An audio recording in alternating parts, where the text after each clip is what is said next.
Patanggamu Sri Lanka Bagian Patanggamu. ඔව් අද ප්‍රවෘත්ති සාකච්ඡාවක් ලංකා කම්කරු එක්සත් පෙරමුණ කිරීමට අපි අදහස් කරේ අපේ ලංකා කම්කරු එක්සත් පෙරමුණේ කෘත්‍යාධික මණ්ඩලය ගිය සුමානකට කලින් එකතු වෙලා අද මේ රටේ විශේෂයෙන් මේ රටේ තියෙන ප්‍රශ්නේ තමයි අද ඡන්දය ජනාධිපති ඡන්දය මේ ඡන්දයෙන් අපිට මොනවද කරන්න ඕනේ අපි කළ යුතු දේ මොකක්ද කියලා අපි දීර්ඝව සාකච්ඡා කරා.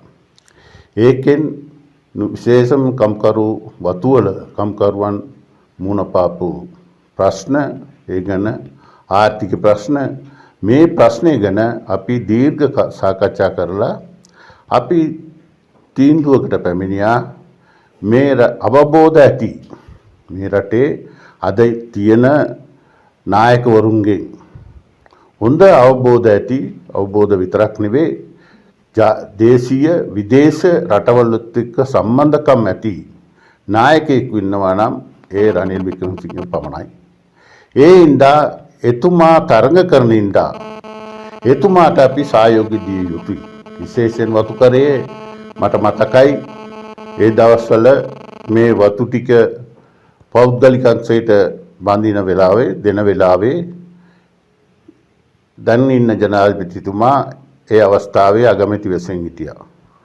කම්පැනි 20කට මේ වතු ටික බෙදලා දුන්නේ මෙතුමත් ඒකට මුණ දැම්මා. ඒ හින්දා එතුමාට මේ වතු ගැන හොඳ අවබෝධයක් තියෙනවා.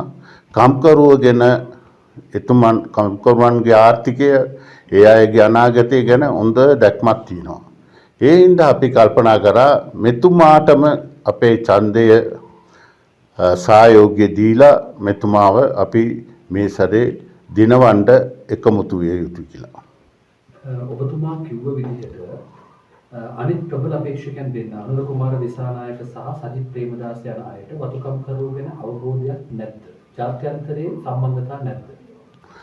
විශේෂයෙන් හොඳ ප්‍රශ්නයක් ඔබතුමා මට අහුවපක මේ අනුර කුමාර දිසානායක ජනතා විමුක්ති පෙරමුණේ 77 89 වැනි අවුරුදු වල මට හොඳ මෙතුමා නෙවෙයි ඒ වෙලාවේ නායක විජේවීරලා වගේ ඒ දවස්වල මේ අයත් එක්ක තිබුණු සම්බන්ධකම් අපේ කම්කරුවන් විඳපු දුක ඩෙන්ටි කාඩ් එකතු කරා උඩපුසල්ලාවේ වත්තක ගුරුවරයෙක් මෙතුමන්ගේ ජනතා විමුක්ති පෙරමුණ ගැන කතා කරා කියලා ඒට කටින් වෙඩි තියලා මැරුවා. ඒක ඔක්කොම අපි මූණ දුන්න එකක්.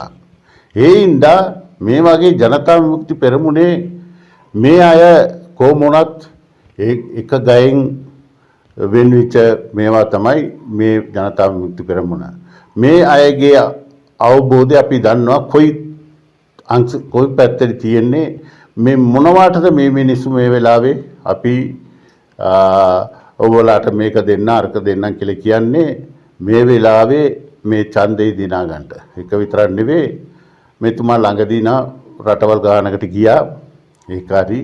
නමුත් සම්බන්ධකම් කියන්නේ රටවල් වලට ගිහිලා එන එක විතරක් නෙවෙයි නායකවරුන්ගෙන් සම්බන්ධතාවය වමාරු වුණොත් තමයි එම රටවල් වල විශ්වාසය ඇති වෙන්නේ. දැන් අපි වුණත් කෙනෙකු ළඟ විශ්වාසයක් ඇති කරගන්න විශ්වාසයක් ඇති වෙන්න ඕන. ඒ අනුව දැන් ඉන්න අනිත් නායකවරුන් තව අවබෝධ වෙන්න ඕන. ජාතික විදේශික අවබෝධයක් තියෙන්න ඕන. එතකොටයි මේ රටට යම් දෙයක් කරන්න පුළුවන්. රනිල් වික්‍රමසිංහ මැතිතුමාගේ ජයග්‍රහණය පිළිබඳව කතා කරනකොට නුවරේදී කොච්චර වගේ ප්‍රමාණයක් වැඩිපුර අරගෙන ජයග්‍රහණය කරන්න පුළුවන්? මම හිතන විදියට රනිල් වික්‍රමසිංහ මැතිතුමාට 60%කට වඩා වැඩි ප්‍රමාණයක් ඡන්දය නුවරඑළිය දිස්ත්‍රික්කයේ ලබා ගන්න පුළුවන් කියන අංගීමයි මට තියෙන්නේ. සමස්ත වශයෙන් ලංකාවේ ගත්තාම කොච්චර ප්‍රතිශතයකින් රනිල් වික්‍රමසිංහ ජනාධිපතිවරයා දිනයිද? ඔබතුමාගේ මතය හැටියට. මම හිතන විදියට එතුමාට 55 58ක විතර එතුමා ගැන දැන් සාකච්ඡා වෙනවා මෙතුමා කරලා පෙන්නපු කෙනෙක්. අනිත් අය විතර කියන දේ ආගෙන ඉඳලා කරන කෙනෙක් නෙවෙයි. මෙයා කියපු දේ කරපු කෙනෙක්. ඒ විශ්වාසය උඩ මෙතුමන්ට දැන් හොඳ සමාජිකයෝ මෙයාව ගේන්න ඕන, මෙයාට අපි සහයෝගී දෙන්න ඕන කියන කතාබහ වෙනවා. ඒකෙන් තමයි අපිට තේරෙන්නේ දිනන්න පුළුවන් කියලා. எல்லோருக்கும் காலை வந்தனம். இன்று இலங்கை தொழிலாளர் ஐக்கிய முன்னணி ஒரு ஊடகவியலாளரை சந்திக்க ஏற்பாடு செய்திருந்தோம். அந்த சந்தர்ப்பத்துக்கு வருகை தந்து உங்களுக்கு எல்லோருக்கும் நாங்கள் வரவேற்கின்றோம். இன்று நாட்டில் இருக்கின்ற சூழ்நிலை உங்களுக்கு நன்றாக தெரியும். இந்த நிலையிலே ஜனாதிபதி தேர்தல் நடந்து கொண்டிருக்கின்றது, நடக்கப் போகின்றது. இந்த ஜனாதிபதி தேர்தலில் நாம் விசேஷமாக மலைய மக்கள் எவ்வாறு முடிவெடுக்கப் போகின்றோம், என்னத்தை மனதில் வைத்து செய்யப் போகின்றோம் என்று ஒரு நிரந்தர ஆலோசனை இங்கே நிர்வாக குழு கடந்த வாரத்தில் கூடி ஆராய்ந்தது. இதில் ஆராய்ந்ததில் பார்க்கும் பொழுது கடந்த 2 வருடங்களுக்கு முன்பு இந்த நாட்டின் பொருளாதாரம், மக்கள் பட்ட கஷ்டங்களை நன்கு ஆலோசித்தோம். இதிலே பலவான துன்பங்கள் மக்கள் எதிர்கொண்டார்கள், பொருளாதாரத்திலும் எல்லா விதத்திலும். அந்த நிலையிலே இந்த நிலைமை இன்று ஓரளவு திருப்தி அளிக்கக்கூடிய நிலையிலே இருக்கின்றது. இதுக்கு நாம் என்ன செய்யலாம் என்று யாருக்கு ஆதரவளித்தால் இந்த நிலையை தொடர்ந்து இது நிரந்தரமான ஒரு பொருளாதார நிலைமையை உருவாக்குவதற்கு என்ன செய்யலாம் என்று முடிவெடுத்து அதிலே நாங்கள் இலங்கை தொழிலாளர் ஐக்கிய முன்னணி நிர்வாக சபை இந்த தேர்தலிலே இருக்கின்ற ஜனாதிபதி ரணில் விக்ரமசிங்க அவர்களை ஆதரிப்பதாக முடிவு செய்துள்ளோம். அதற்கு காரணம், அவர் அனுபவம் வாய்ந்தவர். இந்த நாட்டில் மாத்திரமல்ல, வெளிநாடுகளிலும் அனுபவம் வாய்ந்தவர், நல்ல தலைமைத்துவத்தை கற்றவர். அவருக்கு இலங்கை மாத்திரமல்ல, ஒரு தலைமைத்துவத்துக்கு நன்கு அனுபவம் இருக்கின்றது. இந்த அனுபவத்தை நாம் பயின்று எங்களுடைய பிரச்சனை தீர்ப்பதா, இல்லை என்றால் சொல்கின்றார்கள் இப்போது அதை தருகின்றேன் இதை தருகின்றேன் என்று வாக்கு மூலம், இந்த வாக்கு மூலத்துக்கு ஏமாந்து நம்முடைய உயிர் நாடியான வாக்குகளை அளிப்பதா என்பதை சிந்திக்க வேண்டும். இந்த நிலையிலே தான் நாங்கள் நினைத்தோம். இது தோட்ட தொழிலாளருக்கும் அதிகமாக பாதித்தது இந்த 2 வருடத்துக்கு முன்பு. இந்த நிலையில்தான் நாங்கள் முடிவு பண்ணினோம், இதை நிரந்தரமாக ஒரு தீர்வை கொண்டு வருவதற்கு இன்று இருக்கின்ற சூழ்நிலையிலே வெளிநாட்டு IMF உடைய ஆதரவு உதவிகளை பெற்று, வெளிநாட்டு தலைவர்களுடைய உதவிகளையும் பெற்று, இந்தியா, அமெரிக்கா போன்ற, சைனா போன்ற நாடுகளினுடைய ஆலோசனையும் உதவிகளையும் பெற்று இன்று ஏதோ ஒரு நிலைமைக்கு இந்த நாடு இருக்கின்றது. இந்த நிலையை நாம் எதிர்காலத்திலும் நிரந்தரமாக்கி இன்னும் பொருளாதாரத்தில் நாம் சுபீட்சம் அடைவதற்காக இந்த ஜனாதிபதி அவர்களை ஆதரித்து அவருக்கு வாக்களித்து எங்களுடைய ஆதரவு அவருக்கு என்று கூறினால் மாத்திரம்தான் எதிர்காலத்திலே வெளிநாட்டுகளும் இந்த நாட்டு தலைவருக்கு நன்மை செய்வார்கள், உதவி செய்வார்கள். வெளிநாட்டினுடைய ஆதரவு இல்லாமல் நம் நாட்டை பொருளாதாரத்திலே வளர்ச்சியடைய செய்வது லேசான காரியம் அல்ல. ஏன், நாம் வெளிநாட்டை கையேந்திருக்கின்றோம். அந்த நிலையிலே இவருக்கு நாம் முழுமையான ஆதரவை கொடுத்து இந்த தேர்தலிலே அவரை வெற்றி பெற செய்து நம்முடைய நிரந்தர தீர்வை காண்பதற்கு உங்களுடைய ஆதரவை தேடிதான் இன்று நாங்கள் இந்த ஊடகவியலாளர் சந்திப்பை செய்கின்றோம். ரணில் விக்ரமசிங்க வெற்றி உறுதியான வெற்றியாக இருக்கும் என்று நீங்கள் நம்புகிறீர்களா? உறுதியாக இருக்கும். ஏனென்றால் அவர் 2 வருடத்திலே இருந்த ஒரு தனிப்பட்ட மனிதன். 2 வருடத்துக்கு முன்பு இருந்த சூழ்நிலை அவர் தேர்ந்தெடுக்கவில்லை என்று நீங்கள் பார்ப்பீர்கள். இன்று ஊடகத்திலே பல அவரை பற்றி விமர்சனம் வருகின்றது. அந்த நிலையில் கூட அதை பொருட்படுத்தாமல் அவர் இந்த நாட்டை எடுத்து இந்த நாட்டினுடைய இருக்கின்ற பிரச்சனையான பொருளாதார பிரச்சனையை ஓரளவு தீர்வு கண்டுள்ளார். அதனால் மக்கள் இன்று அவரை பற்றி பேசுகின்றார்கள்.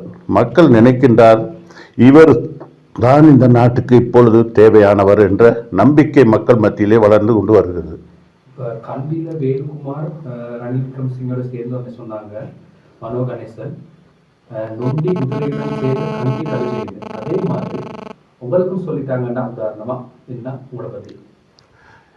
நான் திரு ரணில் விக்ரமசிங்கே அவர்கள் இன்று பாராளுமன்றத்துக்கு வந்த பாராளுமன்ற உறுப்பினராக வந்த பிறகுதான் அவருக்கு ரணில் விக்ரமசிங்கே பற்றி தெரியும். நான் இவர் அன்று கல்வி அமைச்சராக இருந்த காலத்திலே நன்கு அறிந்து அவர் தோட்டப்பகுதிக்கு சென்று அவர் மூலம் பாடசாலைகளை நான் கட்டியிருக்கின்றேன். விசேஷமாக நான் உயர் பாடசாலை இவர்தான் வந்து பார்த்து முதலிலே பாடசாலை செய்வதற்கு ஆரம்பித்தார். அந்த அளவு இவர் மேல் எனக்கு நம்பிக்கை இருக்கின்றது, எதையும் செய்வார் என்று.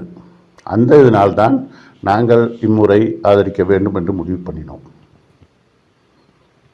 வாய்ப்புகள் எல்லாம் பேசுவதற்கு இந்த தலைவரை தான் நாட வேண்டி இருக்கின்றது. இவருக்கு தோட்டங்களை பற்றி நன்கு அறிந்தவர். அந்த வழியிலே தான் நாங்கள் நினைத்தோம் இவருக்கு ஆதரவளித்து இந்த கம்பெனிக்காரர்களிடம் இந்த மக்களுக்கு நன்மையை பெற்றுக் கொடுக்க வேண்டும் என்ற நோக்கத்தில் தான் இவருக்கு ஆதரித்தோம். ரணில் விக்ரமசிங்கோட ஆதரவு அவருடைய வெற்றி எவ்வாறாக அமையும், அதுக்கு நீங்கள் பெருந்தோட்ட தொழிலாளர்கள் சொல்ல வேண்டியது இல்லை. பெருந்தோட்ட தொழிலாளர்களுக்கு நாங்கள் கூற வேண்டியது, அன்று 2 வருடத்துக்கு முன்பு சேஷமாக தோட்ட தொழிலாளர்கள் தான் அதிகமாக பாதித்தார்கள். அது மாத்திரமல்ல, இந்த 20 கம்பெனிக்கு இந்த தோட்டத்தை கைமாறு செய்யும் பொழுது அதிலே முக்கிய பொறுப்பை அன்று பிரதமராக இருந்த திரு ரணில் விக்ரமசிங்கே இவர்தான் முக்கிய பொறுப்பை எடுத்தார். அந்த வழியிலே நான் இன்று நம் மக்களுக்கு இருக்கின்ற பொருளாதார பிரச்சனை, சம்பள பிரச்சனை இல்லை, பொருளாதாரத்தை சீர்க்கிறதுக்கு சம்பள பிரச்சனை தான் தேட வேண்டும்.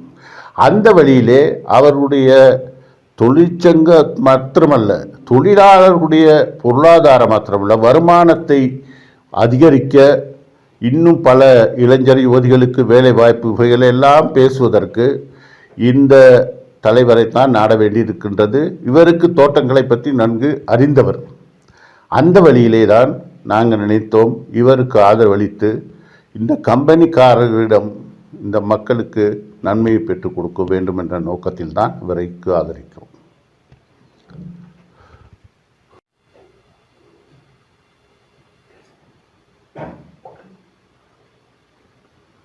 சார், எதிர்காலத்தில் எங்களுக்கு ஒரு கேள்வி ஒன்று இருக்குது. என்னன்னு கேட்டாக்க, இப்போ மலையகத்தில் உள்ள சிறு சிறு கட்சிகள் வந்து பிரிஞ்சு அங்கங்கன்ட்டு அவங்களோட நிலையான ஒரு அரசியல் இல்லை. ஆகையினால் எதிர்காலத்தில் இந்த நீங்கள் ஒரு மூத்த அரசியல்வாதி, தொழிற்சங்கவாதி, அந்த வகையில் உங்கள் எல்லாத்தையும் ஒன்றுபடுத்தி ஒரு கூட்டணி அமைக்கிற மாதிரி ஏதாவது ஒரு எண்ணங்கள் இருக்கா?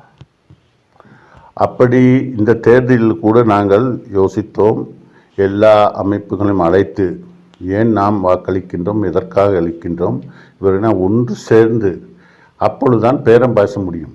அந்த வழியிலே சில கட்சிகளிடம் நாங்கள் பேசியதற்கு அவர்கள் நாங்கள் இணங்கி உள்ளோம் சில கட்சியோடு அப்படி என்று பல அதற்கு பதில் கூறினார்கள். அந்த நிலையிலே இந்த தேர்தல் நடக்கின்ற நேரத்திலே அவர்களை அழைத்து பேசுவது என்றும் சரி வராது. இதற்கு பிறகு நீங்கள் சொல்வது போல மலையகத்தில் உள்ள சிறு தொழிற்சங்கத்தை எல்லாம் அழைத்து, இப்போ சிறு தொழிற்சங்கம் பெருந்தொழிற்சங்கம் தானே பேசுகிறார்கள், எல்லா தொழிற்சங்கத்தையும் அழைத்து இந்த மக்களுடைய நன்மை கருதி ஒன்று பேசி அந்த அவர்களை ஒன்று சேர்த்து பேசுவதன் நேரம் கூட முகம்பாதி உடைகளை அழைத்து இதை பேசி ஒரு முடிவு கண்டால் நல்லது என்று நினைக்கின்றேன்.